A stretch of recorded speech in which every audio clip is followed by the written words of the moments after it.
Di Venezuela, negara dengan cadangan minyak terbesar di dunia, jutaan orang hidup dalam krisis berkepanjangan.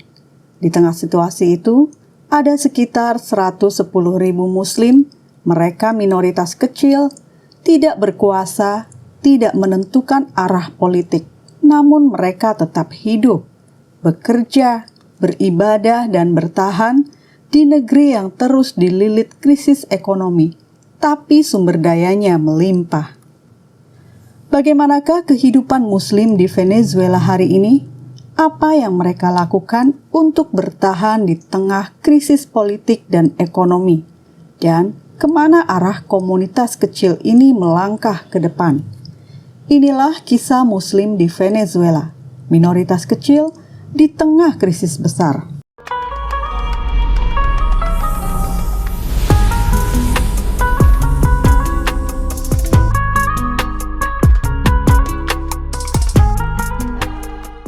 Assalamualaikum para pecinta.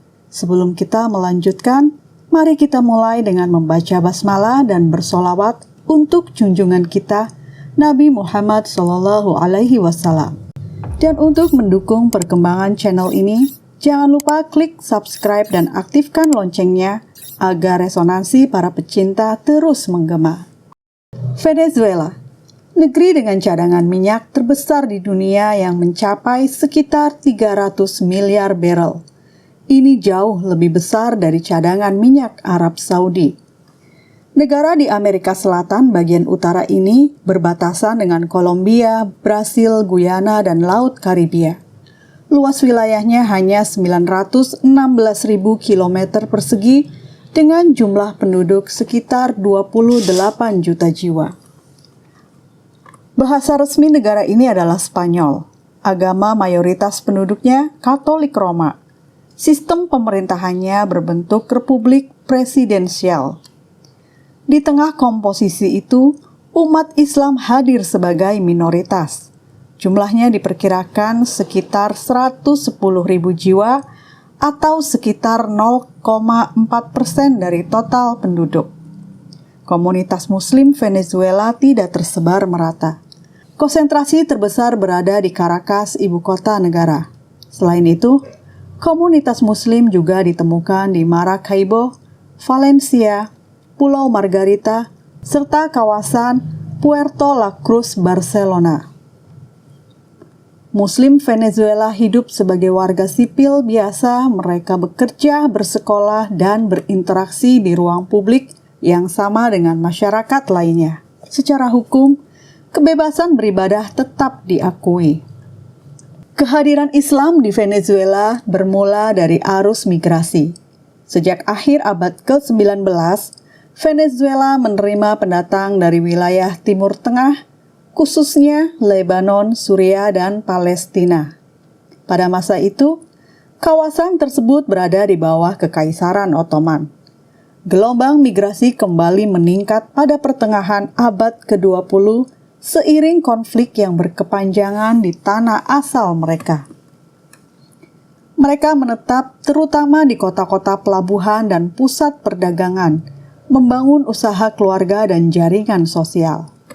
Islam berkembang secara bertahap, bukan melalui ekspansi politik, melainkan melalui kehidupan sehari-hari, keluarga, pernikahan, dan aktivitas ekonomi. Identitas keislaman dipelihara di ruang domestik dan komunitas kecil. Memasuki paruh akhir abad ke-20, komunitas Muslim mulai membangun institusi keagamaan yang lebih terstruktur. Masjid dan pusat kegiatan Islam pun berdiri, terutama di kota-kota besar, menandai fase baru keberadaan Islam di ruang publik Venezuela. Sejarah ini penting untuk dipahami, karena komunitas Muslim Venezuela terbentuk sebagai komunitas diaspora yang berakar pada migrasi dan tumbuh melalui proses integrasi yang panjang, tenang, dan berkelanjutan. Bagi komunitas Muslim di Venezuela, masjid bukan hanya tempat ibadah, ia adalah pusat kehidupan. Di Caracas berdiri Masjid Syekh Ibrahim Al-Ibrahim.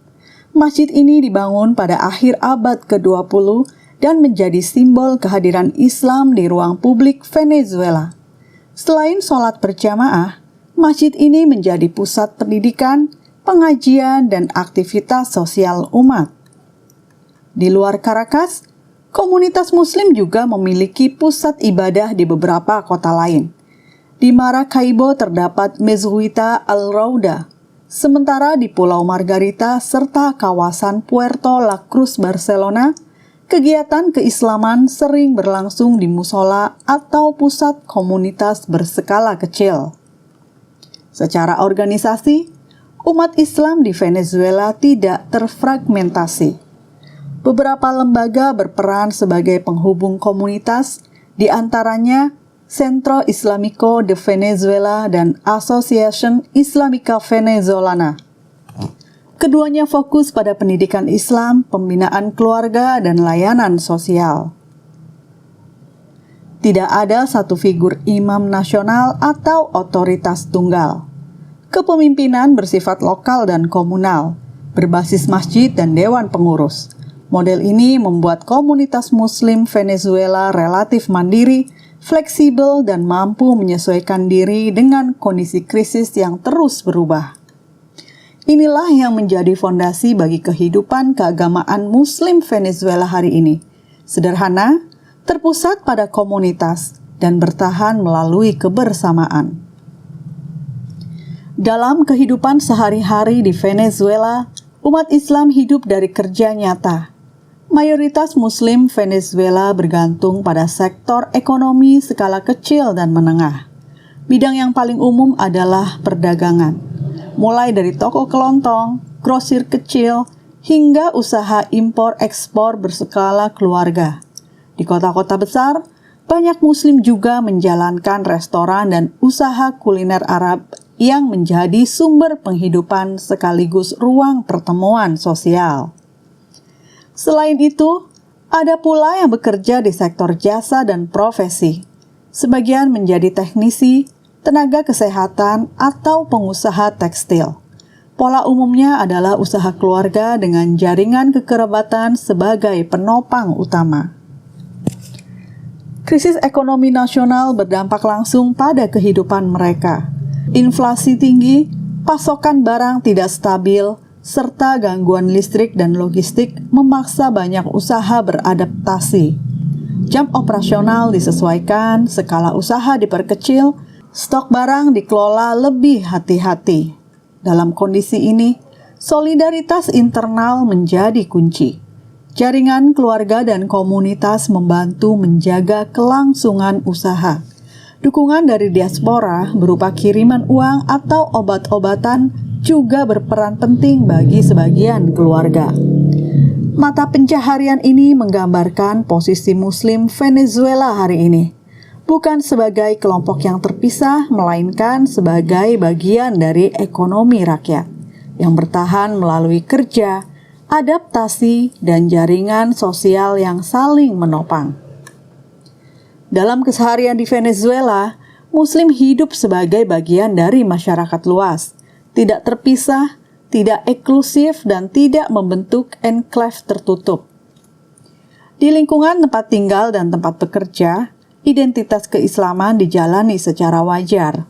Muslim dikenal sebagai pedagang, pemilik usaha kecil atau profesional, bukan sebagai kelompok yang menonjol secara politik atau ideologis. Dalam banyak kasus, identitas agama lebih terasa di ruang privat, rumah dan masjid daripada di ruang publik. Ini bukan karena tekanan, melainkan karena proses asimilasi yang telah berlangsung lama. Krisis ekonomi justru memperkuat interaksi sosial. Warga saling bertukar informasi, saling membantu, dan berbagi sumber daya. Muslim berada di dalam jaringan sosial ini menghadapi kesulitan yang sama dan bertahan bersama warga Venezuela lainnya. Jadi, keberadaan Muslim di Venezuela bukan cerita tentang keterasingan, melainkan tentang hidup berdampingan sebagai minoritas kecil yang menyatu dalam denyut kehidupan masyarakat. Muslim hidup berdampingan dengan mayoritas Katolik Roma serta komunitas Kristen lainnya dan Yahudi. Di lingkungan kerja dan pemukiman, perbedaan agama jarang menjadi sumber ketegangan terbuka. Toleransi lebih banyak hadir sebagai praktik sehari-hari, bukan sebagai slogan. Orang bekerja sama, bertetangga, dan berinteraksi tanpa menjadikan agama sebagai pembatas utama. Namun ini bukan berarti tanpa tantangan.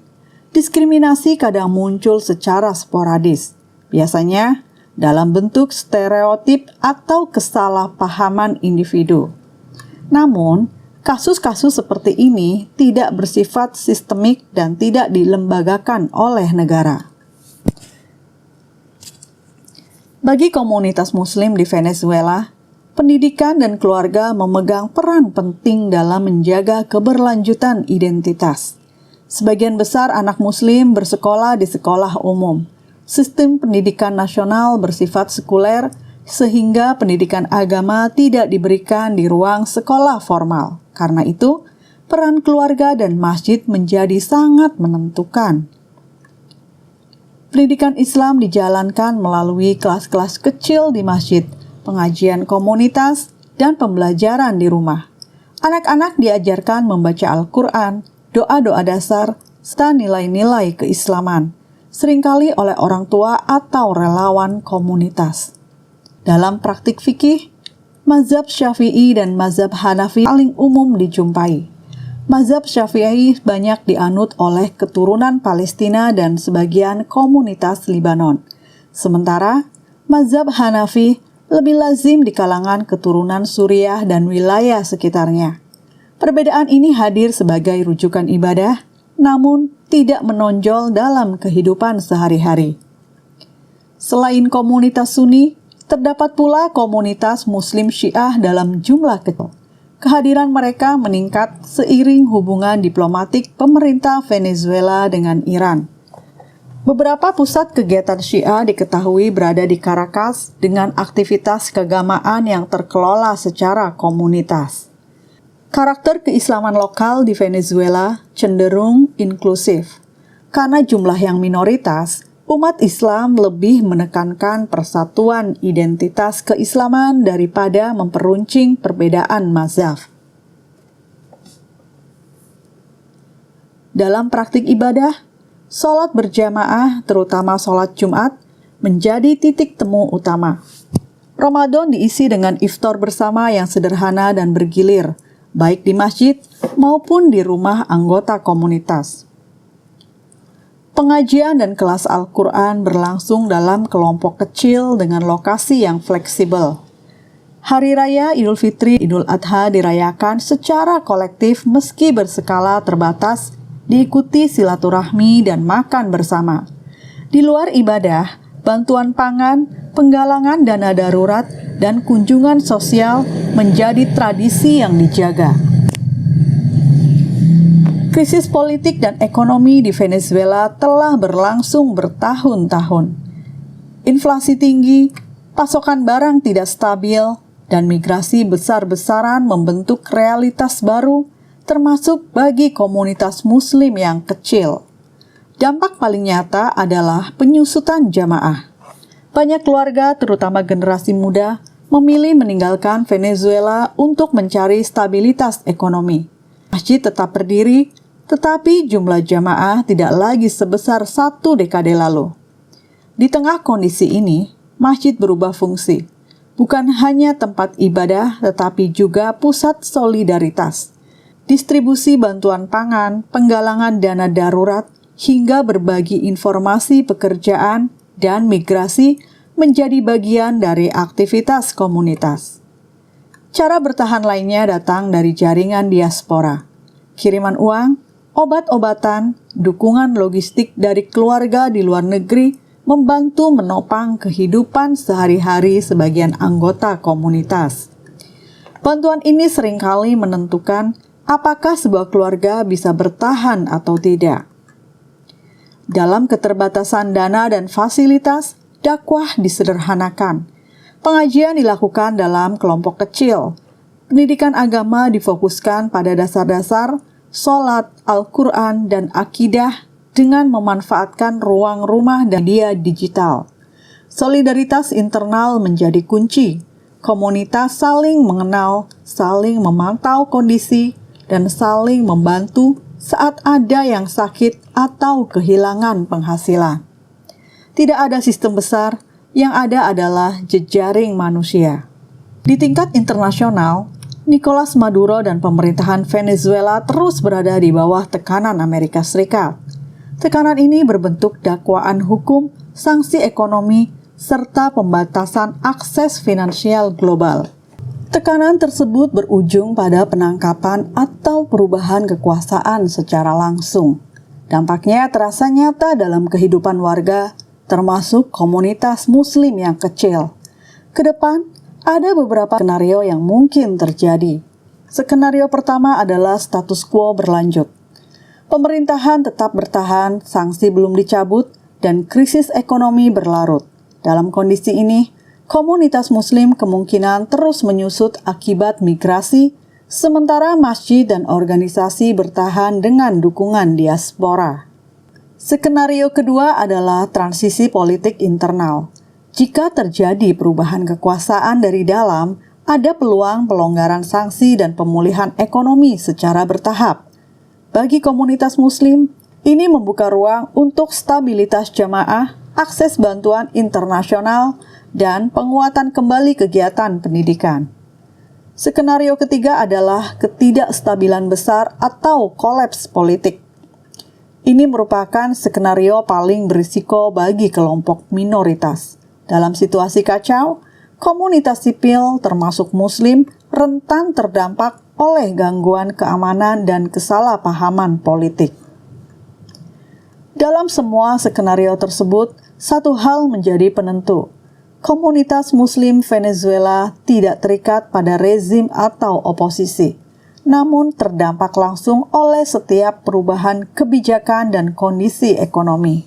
Karena itu, strategi bertahan mereka cenderung sama, menjaga netralitas politik, memperkuat solidaritas internal, dan mempertahankan kehidupan beragama sebagai warga sipil apapun arah perubahan yang terjadi. Para pecinta, terima kasih telah menyimak resonansi ini. Jangan lupa klik like, dan jika video ini membawa cahaya dan pencerahan baru, bagikanlah kepada saudara-saudara kita yang lain. Sahabat pencinta juga dapat memberi masukan dan tanggapan di kolom komentar. Alhamdulillah, sampai bertemu di perjalanan berikutnya. Semoga Allah selalu menjaga langkah kita.